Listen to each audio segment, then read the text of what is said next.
आपके पास जलील राठौर साहब के पास आता हूँ। आप कश्मीर से आते हैं, आपके पहले मुख्यमंत्री फारूक अब्दुल्ला साहब रहे, वो भी मिनिस्ट्री ऑफ रिन्यूएबल रिसोर्सेज में रहे, और मिनिस्ट्री ऑफ रिन्यूएबल रिसोर्सेज के अंदर ही SECI आती है। यूटी ऑफ जम्मू और कश्मीर का भी नाम आया है कि वहाँ के IAS और वहाँ के जो अधिकारी हैं, जो स्टेट डिस्ट्रीब्यूशन कंपनीज देखते हैं, उन्होंने भी रिश्वत ली है। हालांकि वो लिस्ट रिश्वत की जो है अभी सागर अडानी की जो है वो फेडरल एजेंसीज के पास है, वो डिस्ट्रिक्ट कोर्ट में सबमिट है। जब तहकीकात होगी, जब नॉट गिल्टी प्लीड करेंगे अडानी साहब, तो वो लिस्ट भी शायद बाहर आएगी। इसमें कई नाम, जैसे लक्खू डायरी में नाम थे, सारा डायरी में नाम थे, इसमें भी कई नाम हैं।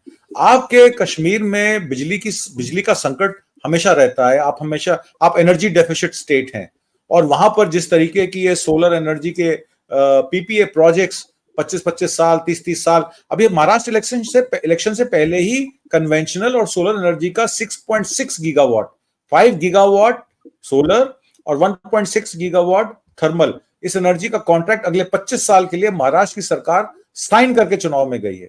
तो और धारावी रीडेवलपमेंट का प्रोजेक्ट जो 2 लाख करोड़ की प्रॉपर्टी है, उसका भी प्रोजेक्ट साइन करके गई है। तो आपकी स्टेट में तो बिजली वैसे ही नहीं मिलती है, तो ये इसका अब जो आफ्टर इफेक्ट क्या होगा, जो अदानी साहब का ये जो सामने आया है US फेडरल एजेंसीज का, और जो कीनिया के राष्ट्रपति ने उनके कॉन्ट्रैक्ट कैंसिल किए हैं। बड़ी पार्लियामेंट ने देखा आपने, वहां के मेंबर पार्लियामेंट्स कैसे खड़े होके तालियां बजा रहे थे। तो क्या ऐसा हमारी पार्लियामेंट में भी शीतकालीन सत्र में देखने को मिलेगा, जलील राठौर साहब? जी, while the parliamentarians in Kenya were celebrating the cancellation of agreements between Adani and Kenya, we are feeling shameful. हमारे लिए ये शर्म का मकाम है। वो सेलिब्रेट कर रहे थे और थू-थू हम पे हो रही थी। तो थू-थू क्यों हो रही थी? क्योंकि ये जो सारा एम्पायर है, ये एक धोखेबाजी की मिट्टी और ईंटों और गारे से बनी हुई इमारत है, और अब ये आहिस्ता-आहिस्ता विध्वंस का शिकार हो रही है।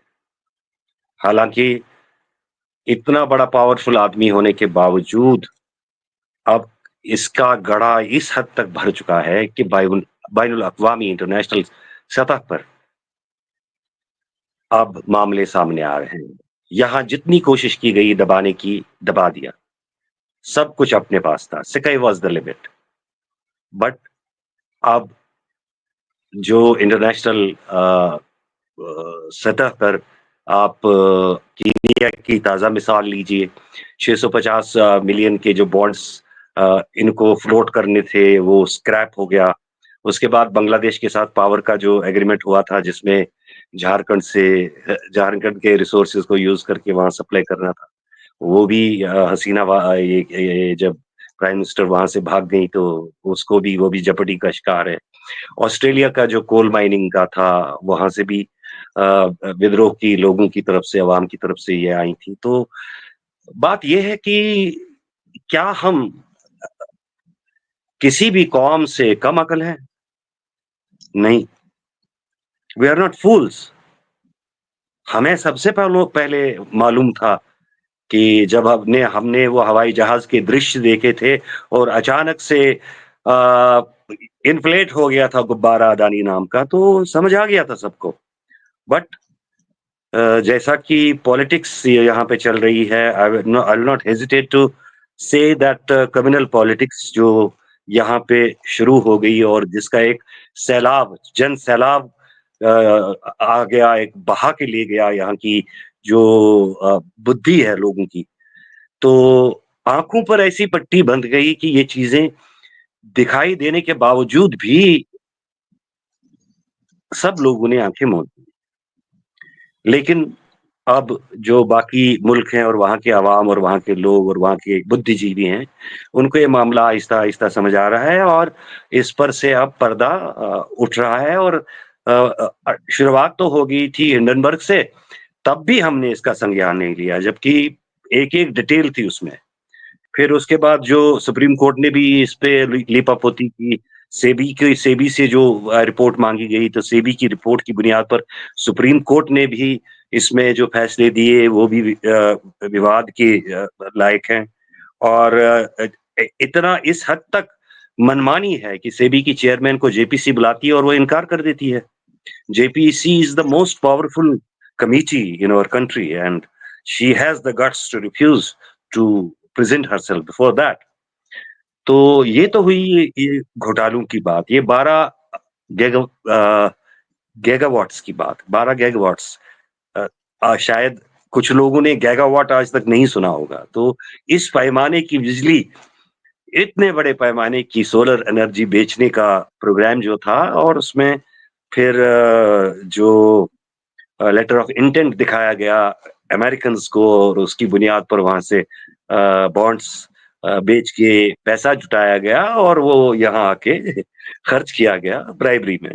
तो जहां तक अमेरिकन्स की बात है तो वो इस हवाले से काफी रिसेप्टिव हैं, और उनकी जो रिएक्शन होती है उसमें बड़ी सख्त किस्म की होती है। और यहाँ के सिस्टम और वहाँ के सिस्टम में काफी फर्क है। ये मामला शुरू हो गया था जुलाई 2021 में, और फरवरी 2022 तक ये सिलसिला चलता रहा। अदानी का जो पावर के प्रोजेक्ट्स थे, उनमें जो पावर बनती थी तो वो कहीं खरीदी नहीं जा रही थी। वो इसलिए कि अदानी एक आदी बिजनेसमैन है जो ₹1 की चीज को ₹100 में बेचने का कारोबार करते हैं। तो वो ₹100 देने के लिए कोई तैयार नहीं था, अपनी-अपनी मजबूरियाँ थी। तो ऐसे में solar energy corporation of India के साथ उनकी बात हुई, तो उनसे कहा गया कि भाई लोगों कुछ तो करो, हमारे लिए बायर्स ढूँढो।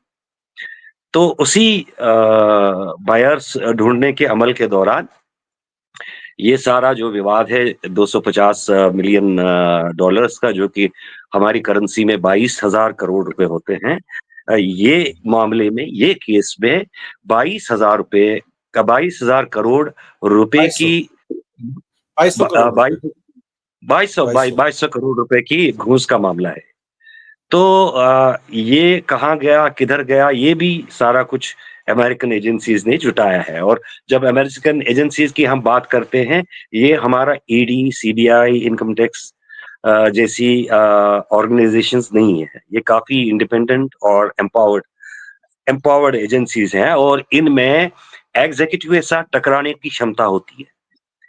तो अब बातें ये भी हो रही हैं कि ट्रम्प साहब आ गए हैं, और ट्रम्प साहब शायद इस केस पे मोदी जी की दोस्ती का वो कीमत चुका के इस केस को निपटा लें। ये वो क्या कहते हैं कि संभव नहीं है। संभव नहीं है, संभव नहीं है। तो क्योंकि आपको ये भी पता होगा कि अगरचे राइट विंग पॉलिटिक्स की बुनियाद पर ट्रंप ने इलेक्शन लड़ा और वो जीत भी गए, लेकिन हमें ये बात भी याद रखनी चाहिए कि ये वही ट्रंप है जिसके खिलाफ अमेरिका की अदालतों ने कार्रवाई की, और वो कन्विक्ट भी हो गए, और 4 केस उनके खिलाफ चल रहे हैं जो मुख्तलिफ किस्म की नौदिक केस हैं। अब आते हैं जम्मू कश्मीर की तरफ। जम्मू कश्मीर पावर के हवाले से, बिजली के हवाले से काफ़ी सेंसिटिव स्टेट है, और यहाँ के लोगों को बिजली के हवाले से काफ़ी तकलीफ़ों का सामना करना पड़ रहा है 3-4 डिकेड से। वो इसलिए कि यहाँ की जो ज़रूरत है वो सर्दियों के दौरान बहुत बढ़ जाती है, जबकि प्रोडक्शन घट जाती है। जब प्रोडक्शन की बात करते हैं तो हमारा सारा पावर जो बनता है यहाँ पे स्टेट लेवल पे, यूटी लेवल पे, वो थर्मल पावर है। और हमारे जो वाटर रिसोर्सेज हैं, उनकी इतनी भरमार है हमारे पास कि हमारे पास शायद 22,000 मेगावाट से 30-33,000 मेगावाट तक पावर जनरेट करने की क्षमता है। तो इसको टैप करने के लिए हमारे पास प्रोजेक्ट्स हैं, जो हमारे खुद के हैं। महाराजा हरि सिंह के टाइम से भी यहाँ के कुछ प्रोजेक्ट्स बने हुए थे जो चल रहे हैं। उसके बाद ऊडी हाइडल प्रोजेक्ट, उसके बाद बाकी प्रोजेक्ट्स हैं, और इनमें से अक्सर जो प्रोजेक्ट्स हैं वो NTPC, national thermal power corporation जो है, उन्होंने बनाए हैं। और जब स्टेट ने उनको यहाँ के वाटर रिसोर्सेज पे हक दिया तो उन्हें बताया गया कि ये प्रोजेक्ट्स आपके पास इतने टाइम के लिए रहेंगे, और इस दौरान आपको रॉयल्टी भी देनी पड़ेगी यहाँ के वाटर रिसोर्सेज पे। तो और उसके बाद ये जो प्रोजेक्ट्स हैं, ये आपको वापस करने पड़ेंगे स्टेट को। ये 1975 में शेख अब्दुल्ला जब चीफ मिनिस्टर बने, इंदिरा अब्दुल्ला एकॉर्ड के नतीजे में ये तब से ये जो एग्रीमेंट्स थे और इसके बारे में अचानक ये इंकशाफ हुआ कि एनटीपीसी वापस नहीं कर रही है as per the norms of the agreement, constituents of the agreement, NTPC is not returning the projects to the state. तो जब यहाँ की पीडीपी और कांग्रेस की मिली-जुली सरकार थी, तो उस दफ़ा इस बारे में काफ़ी पावर सेक्टर के बारे में काफ़ी कुछ एक्सपोज़र्स हुए, जिसमें मिनिस्टर खुद ऑन रिकॉर्ड आए एक फंक्शन में कि उन्होंने कहा कि हमारी जो एनटीपीसी के साथ NHPC NHPC national hydel power corporation के साथ जो हमारे एग्रीमेंट्स थे, उनकी फाइलें ही गायब हैं सेक्रेटरीट से। यहाँ बताइए। तक वो उन्होंने कहा कि मैंने पैसा खर्च किया लोगों को इस चीज़ पे आमादा करने के लिए कि वो कहीं न कहीं से इन फाइल्स को निकाल के लाएँ। लेकिन एनएचपीसी की घुसपैठ उनके मुताबिक इतनी अंदर तक थी कि सेक्रेटेरिएट से वो एग्रीमेंट की फाइलें ही गायब करा दी गई थी। और इस नतीजे में हमारी जो ये जम्मू कश्मीर की यूटी है, जो अर्सवाइल जम्मू कश्मीर स्टेट था, काफ़ी बदकिस्मत है और यहाँ के लोगों को सर्दियों के दौरान काफ़ी परेशानियों का सामना करना पड़ रहा है। अभी आपने देखा मैंने वीडियो बंद किया था तो लाइट आ गई है। हमारे यहाँ लाइट नहीं रहती है, हमें इन्वर्टर ओह! पे जनरेटर पे काम चलाना पड़ रहा है।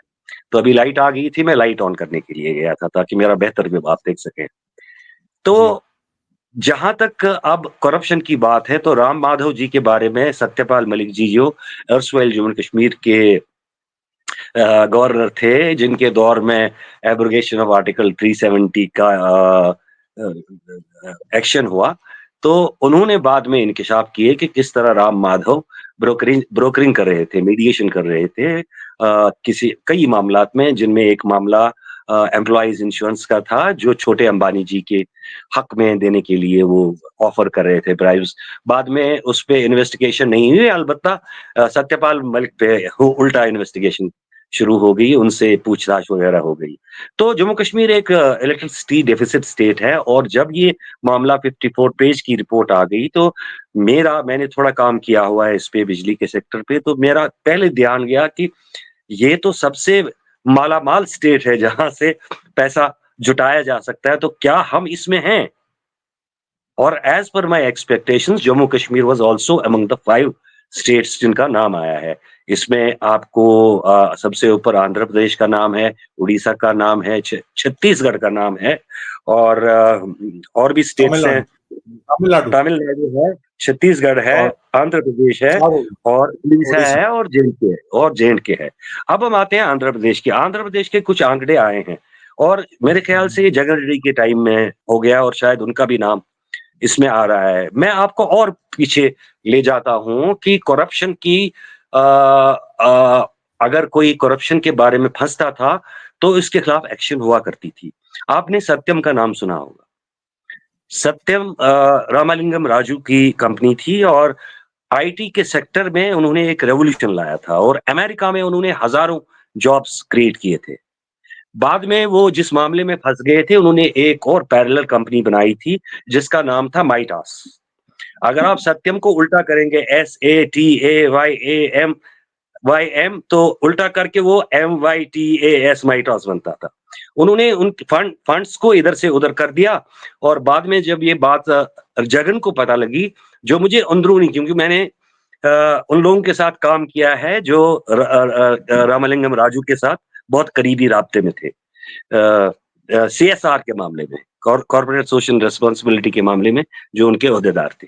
तो बाद में जगन ने उनने सत्यम के जो प्रमोटर थे, उन पर काफ़ी दबाव डाला ब्राइब्स के लिए। तो जगन का जो डिमांड्स थी वो इतनी बढ़ गई कि रामालिंगम राजू ने खुद ही अपने आप को एक्सपोज़ किया। वो इतने थक गए कि उन्होंने अपने आप को एक्सपोज़ किया और सत्यम का जो घोटाला है वो सामने आया। और उसमें उसने क्या किया कि उसने उसकी सारी रिस्पॉन्सिबिलिटी घोटाले की अपने ऊपर ले ली राजू ने और वो इमीडिएटली जेल चले गए और वो कंपनी बाद में महिंद्रा टेक को दे दी गई। तो ये एक ज़माना था और आजकल का ज़माना है कि हर दूसरे दिन हमें लाखों करोड़ रुपए के घोटालों की जो एक्सपोज़र मिलता है और टस से मस कोई नहीं हो रहा है। और डिफेंस के में आ जाते हैं लोग। डिफेंस में क्यों आ जाते हैं?